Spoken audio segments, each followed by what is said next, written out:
Hello এবং স্বাগতম আমাদের হরর হাব ইউটিউব চ্যানেলে। এখানে আমরা ভয়ের অন্ধকার জগতে প্রবেশ করব, যেখানে ভূতের কাহিনীগুলো আপনাকে শিহরণ জাগাবে। আমাদের গল্পগুলো জীবনের সত্য ঘটনার উপর ভিত্তি করে তৈরি, এবং প্রতিটি গল্পের পেছনে লুকিয়ে আছে এক ভয়াবহ রহস্য। আপনি কি জানেন অন্ধকারে কত গল্প ছড়িয়ে আছে? আমাদের সাথে থাকুন এবং শুনুন প্রাচীন কিংবদন্তি, ভুতুড়ে ঘটনার অভিজ্ঞতা এবং অপরিচিত শক্তির কথা।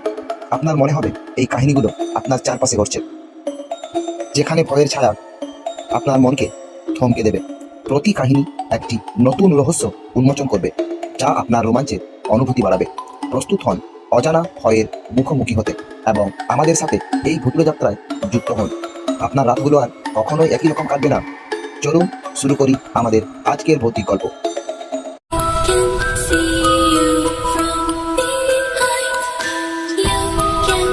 চার পুরুষ ধরে পিটাররা থাকে লন্ডনে, কিন্তু ইংল্যান্ডের ইয়র্কে পিটারদের রয়েছে এক প্রাচীন পৈতৃক বাড়ি। সে বাড়ির বয়স হবে প্রায় 400 বছর। পিটার ছোটবেলা থেকেই তার ঠাকুমার কাছে শুনেছে যে এই বাড়িতে তাদের পরিবারের আর কেউ যায় না, কারণ এই বাড়িতে নাকি ভূত রয়েছে। বহু বছর সেখানে কেউ যায়নি। পিটারের দূর সম্পর্কের এক আত্মীয়রা নাকি একসময় থেকেছিলেন সেখানে, কিন্তু ভূতের ভয় তাঁরাও নাকি ওই বাড়ি ছেড়ে চলে যান। এই 1923 সালে পিটার এখন 21 বছরের যুবক, সবে কলেজ পাশ করেছে। তার প্রচন্ড সাহস আর কৌতূহল। তার বহুদিনের ইচ্ছে ছিল যে একবার সে তাদের সেই পুরনো বাড়িটা দেখে আসবে, কিন্তু মা বাবা বা ঠাকুমাকে বললেই তো তাঁরা বলবেন না, যাবে না। তাই সে ঠিক করলো যে সে কাউকে না বলেই ওই পুরনো বাড়িতে যাবে। সে বাড়িতে জানালো যে সে তার বন্ধুর বাড়িতে যাচ্ছে। তারপর তার জমানো টাকা দিয়ে সে টিকিট কাটলো এবং নির্দিষ্ট দিনে ট্রেনে উঠে পড়ল। ট্রেন ছুটে চলল সবুজ মাঠ ও ক্ষেত পেরিয়ে লন্ডন থেকে ইয়র্কের দিকে। পিটার নিজের মনের ভেতর বেশ একটা উত্তেজনা টের পাচ্ছিল। এইভাবে সে কখনোই নিজে একা একা বেরোয়নি। ইয়র্কে পৌঁছতে পিটারের বিকেল হয়ে গেল। স্টেশন থেকে সে সোজা গিয়ে উঠল একটা সস্তা হোটেলে। রাতটা সে সেখানেই কাটাবে।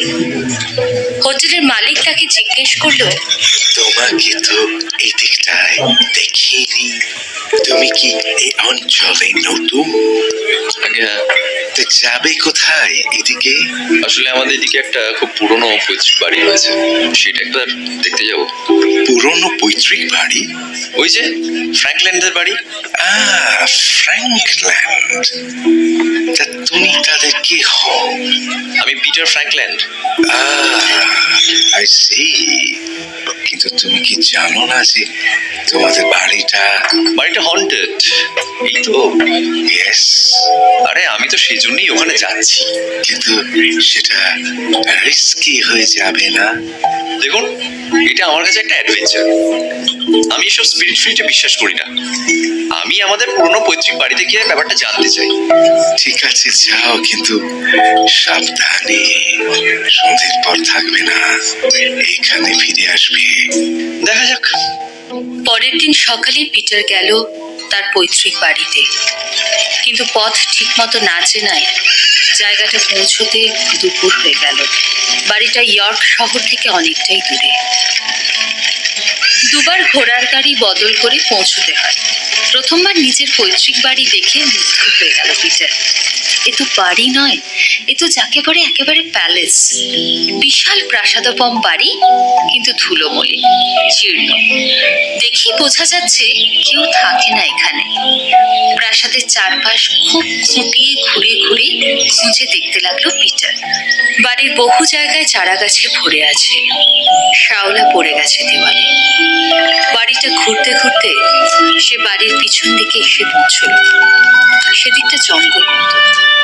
একটা চওড়া ওক গাছের ছায়ায় একটি বেঞ্চ রাখা, জীর্ণ বেঞ্চ। হয়তো তারই কোনো পূর্বপুরুষ ওইখানে বসে ব্রেকফাস্ট করত, কে বলতে পারে। হোটেল থেকে স্যান্ডউইচ সে নিজেই এনেছিল। সে বেঞ্চটা ছেড়ে বসে স্যান্ডউইচটা খেল। ঠান্ডা হাওয়া দিচ্ছিল। লাঞ্চ করার পরে পিটারের চোখে নেমে এলো আশ্চর্য ঘুম। তার মনে হলো কেউ যেন তার কানের কাছে ঘুম পাড়ানি গান গাইছে। তার চোখের পাতা ভারী হয়ে এলো। সে গভীর নিদ্রায় ডুবে গেল। তার ঘুম ভাঙল একজন লোকের গলায়। হে ইয়াং ম্যান, উঠে পড়ো, সন্ধে হয়ে গেছে। পিটার ধর্মরিয়ে ঘুম থেকে জেগে উঠে দেখল একজন ভদ্রলোক, বয়স্ক, হাসি খুশি চেহারায়, মুখে সাদা দাড়ি গোঁফ। পিটার জানতো এই বাড়িতে কেউ থাকে না। তাহলে ইনি আবার কে? আপনি? আমি আমি এই বাড়িতেই থাকি।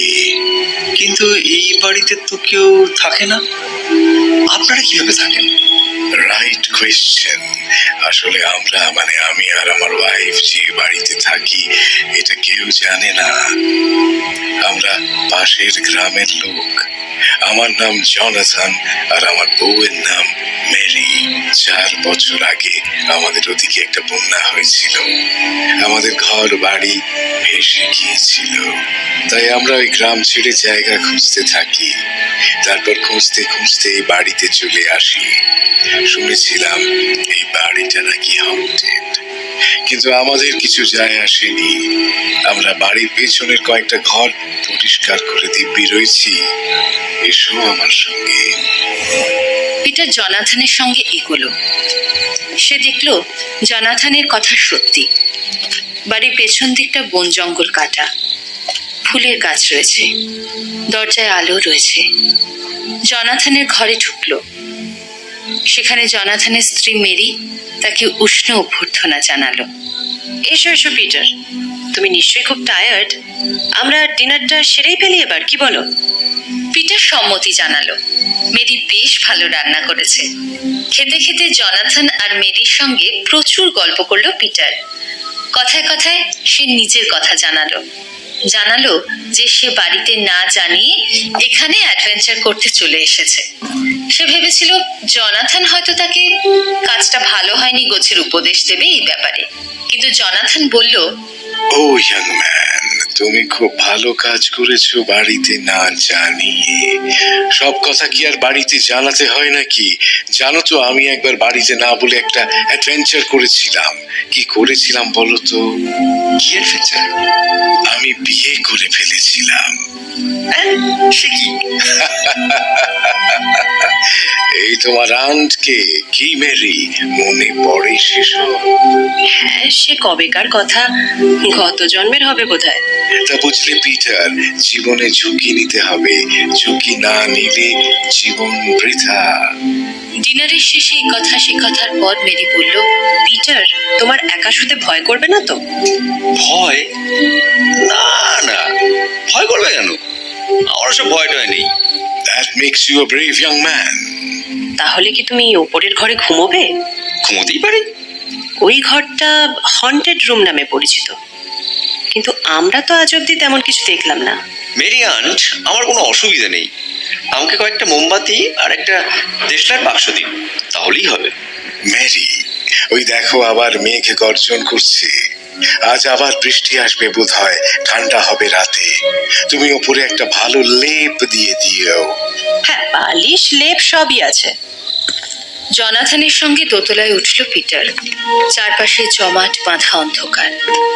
তার মধ্যে মোমবাতি নিয়ে উপরে উঠতে লাগলো। কাঠের সিঁড়িতে খটখট আওয়াজ হতে লাগলো। খুব ভালো করে চারপাশ দেখা যাচ্ছে না, তবে বড় বড় সব তৈলচিত্র রয়েছে এ বাড়িতে। একটা প্রাচীন গন্ধ রয়েছে এ বাড়িতে। ওই বৃষ্টি নামলো। ঘরের তালা খুলল Jonathan. There you go, young man. ঘরে ঢুকে বিস্মিত হলো পিটার। এত সুন্দর ঘরটা, কি সুন্দর সাদা বিছানা। ঘরের মেঝে, জানলা, কাঠের আলমারি সব ঝকঝক করছে। পিটার মনে মনে ভাবলো, এত সুন্দর ঘর, আর এটাকেই কিনা বলে হন্টেড। কেমন লাগছে ঘরটা? অপূর্ব। Really beautiful. তাহলে আমি আসি, কোনো দরকার হলে নিচে রয়েছে, আমরা এসে বলো। অবশ্যই বলবো। Okay then, good night. Good night.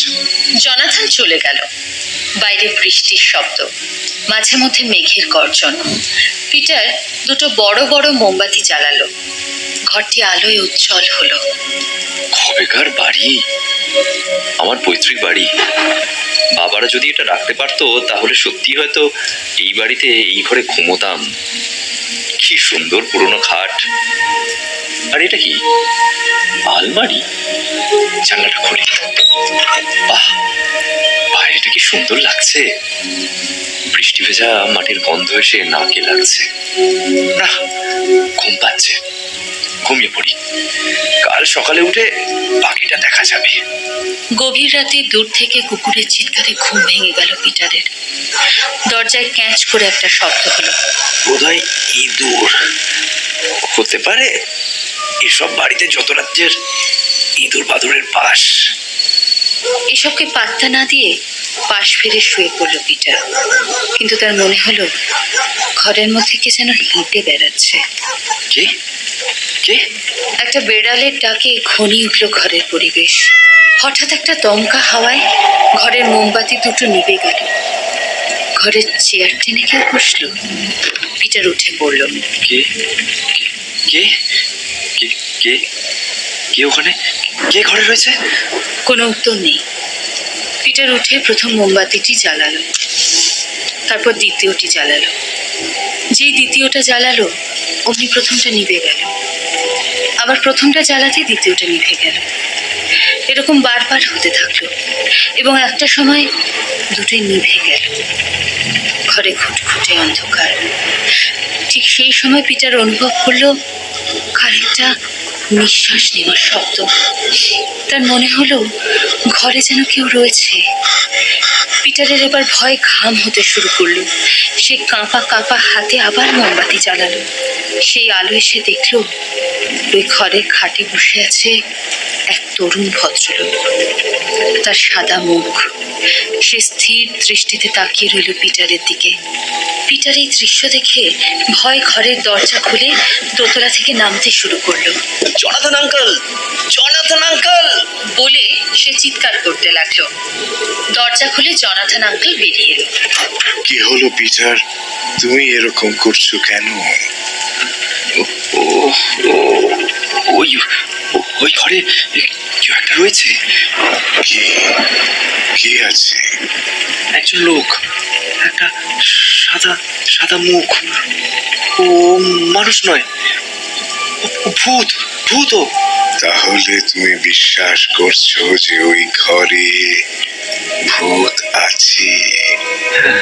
হ্যাঁ, করছি করছি। আচ্ছা আচ্ছা, একবার একবার এদিকে এসো তো। পিটারকে সঙ্গে নিয়ে জনাথন দেওয়াল থেকে ঝুলে থাকা একটা অয়েল পেন্টিং এর সামনে এসে দাঁড়ালো। পিটার সবিস্ময়ে দেখলো যে ওই অয়েল পেন্টিং এ এক দম্পতির চিত্র অঙ্কিত হয়েছে।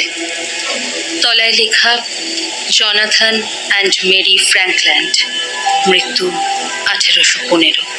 মানে আজ থেকে 100 বছর আগে আমাদের মৃত্যু হয়েছিল একটা অ্যাক্সিডেন্টে। আর উপরে যাকে দেখলে সে আমাদের মেজ ছেলে টম। ও ওই ঘরে আত্মহত্যা করেছিল। তুমি আমাদের বড় ছেলের নাতির নাতি। অন্য কেউ এই বাড়িতে ঢুকলে আর বেঁচে ফিরতো না, কিন্তু তুমি আমাদের বংশধর, তাই তুমি বেঁচে থাকবে। তবে এই মুহূর্তে এখান থেকে পালাও। ভূত দেখা হলো তাহলে।